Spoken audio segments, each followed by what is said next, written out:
महिला सशक्तिकरण के लिए मध्य प्रदेश में हो रही है सामाजिक क्रांति। नमस्कार, मैं हूं आपके साथ सोनल और आप देख रहे हैं MNS न्यूज नेटवर्क। तो आइए खबर जानते हैं विस्तार से।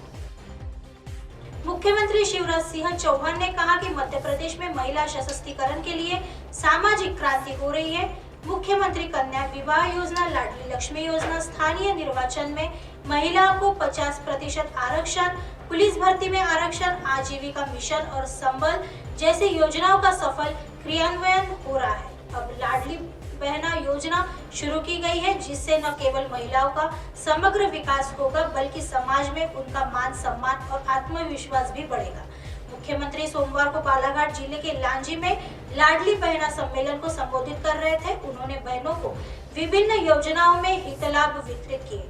प्रारंभ में मुख्यमंत्री ने कन्या पूजन किया और पुष्प वर्षा कर बहनों को स्वागत किया। मुख्यमंत्री को बहनों ने राखी भेंट की। मुख्यमंत्री ने राष्ट्रीय ग्रामीण आजीविका मिशन में दीदी कैफे संचालित करने वाली बहन अंजलि चौरे को 10 लाख रुपए का चेक सौंपा। बेटियों की शादी की चिंता मत करना, मामा कराएगा। मुख्यमंत्री ने कहा कि मेरी जिंदगी का उद्देश्य बहनों का कल्याण है। बहनों के होठों पर हंसी हो तो भाई की जिंदगी सफल है। मध्य प्रदेश में नारियों का सम्मान सर्वोच्च है। बहनें किसी भी प्रकार का अन्याय सहन न करे। तुम्हारा भाई हमेशा तुम्हारे साथ है।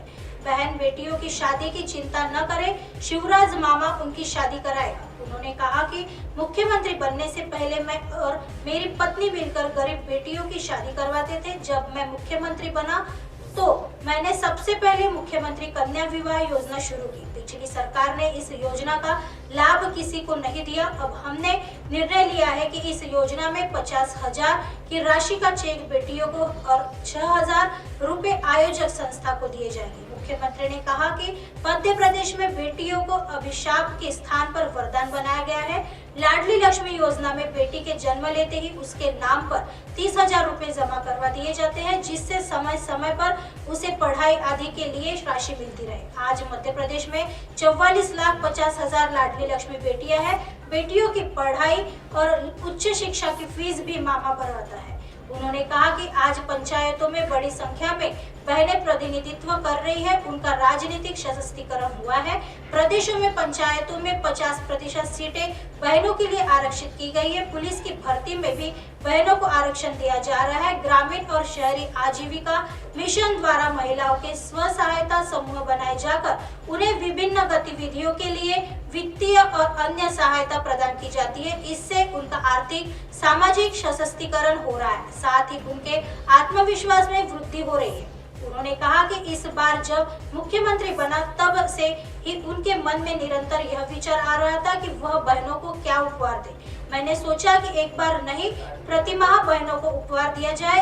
गत 28 जनवरी को सुबह 4 बजे मेरे मन में लाडली बहना योजना की संकल्पना आई और मैंने निर्णय लिया कि हर माह गरीब और निम्न मध्यम वर्गीय बहनों के खाते में 1,000 रुपए डालूंगा। लाडली बहना योजना का लाभ उन सब बहनों को मिलेगा जिनके परिवार की वार्षिक आय 2.5 लाख रुपए से कम है। बहनों को इसके लिए कोई आय प्रमाण पत्र नहीं देना होगा, बस एक फॉर्म भरना होगा जिसे हमारे कर्मचारी आपके गांव मोहल्ले में आकर भरवा लेंगे। साथ ही वे आपका EKYC भी करवाएंगे। मुख्यमंत्री ने कहा कि 25 मार्च से लाडली बहना योजना के फॉर्म भरना प्रारंभ होगा, जो 30 अप्रैल तक चलेगा। आगामी 10 जून से बहनों के खाते में पैसे आना प्रारंभ हो जाएंगे। उन्होंने स्पष्ट कहा है कि योजना का लाभ लेने के लिए बहनों को किसी को भी राशि देने की आवश्यकता नहीं है। EKYC के लिए प्रत्येक प्रकरण में सरकार 15 रुपए KYC करने वाली संस्था को देगी। यदि कोई भी व्यक्ति बहनों से कोई राशि की मांग करे तो उसकी शिकायत तुरंत 181 पर कर उस व्यक्ति के विरुद्ध कार्रवाई होगी। उन्होंने कहा है कि योजना के क्रियान्वयन में महिलाएं लाडली बहन सेना में शामिल होकर अपनी भागीदारी निभाए। मुख्यमंत्री ने घरेलू हिंसा, सामाजिक कुरीतियों एवं अन्याय के खिलाफ आवाज उठाने का आह्वान किया। उन्होंने कहा कि आगामी 1 अप्रैल से प्रदेश में सभी शराब के अहाते बंद कर दिए जाएंगे। मुख्यमंत्री ने पूर्व विधायक रमेश भट्टेरे की मांग पर पुरातत्व सर्वेक्षण विभाग से चर्चा कर लांजी के कोटेश्वर मंदिर के जीर्णोद्धार बात कही। उन्होंने खराड़ी एवं बाग सिंचाई परियोजना की नहरों के कार्य और नगर परिषद लांजी के विकास के लिए आवश्यक राशि स्वीकृत करने की घोषणा की। मुख्यमंत्री ने विकास प्रदर्शन का अवलोकन किया। आइए बढ़ते हैं अगली खबर की तरफ। कृपया दिल्ली का बजट न रोके, केजरीवाल ने पीएम मोदी को लिखी चिट्ठी। कहा 75 साल में पहली बार ऐसा हुआ। केंद्र सरकार और दिल्ली सरकार के बीच लंबे समय से तनातनी खत्म होने का नाम नहीं ले रही है और इस बार इस तनातनी के चलते दिल्ली का बजट फंस गया है। आज दिल्ली का बजट पेश होना था, लेकिन अब पता चला है कि केंद्र सरकार ने दिल्ली के बजट पर रोक लगा दी है। केजरीवाल ने पीएम मोदी को लिखी चिट्ठी। इसके बाद दिल्ली के मुख्यमंत्री अरविंद केजरीवाल ने केंद्र सरकार को निशाने पर ले लिया है। दिल्ली का बजट रोके जाने के बाद दिल्ली के मुख्यमंत्री अरविंद केजरीवाल ने प्रधानमंत्री नरेंद्र मोदी को इस मामले पर एक चिट्ठी लिखी है। उस चिट्ठी में मुख्यमंत्री केजरीवाल ने प्रधानमंत्री से कहा है कि वो दिल्ली का बजट न रोके। 75 साल में पहली बार ऐसा हुआ है। केजरीवाल ने अपनी चिट्ठी में लिखा है कि पिछले 75 सालों में पहली बार ऐसा हुआ है कि किसी राज्य का बजट रोका गया हो। उन्होंने प्रधानमंत्री से पूछा कि आप दिल्ली वासियों से हाथ क्यों नाराज है।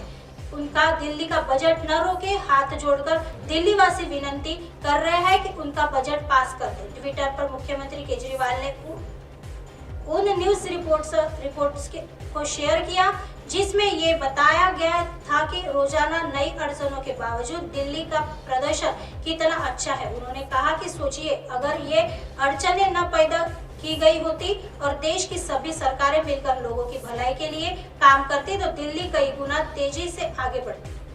आइए बढ़ते हैं अगली खबर की तरफ। आज की राजनीति के मीर जाफर है राहुल गांधी, माफी मांगनी ही होगी भाजपा।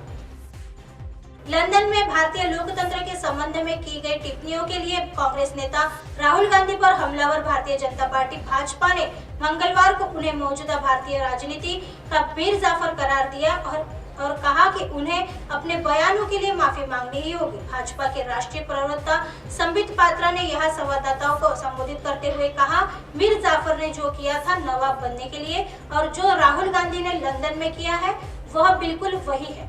उन्होंने कहा, शहजादा नवाब बनना चाहता है।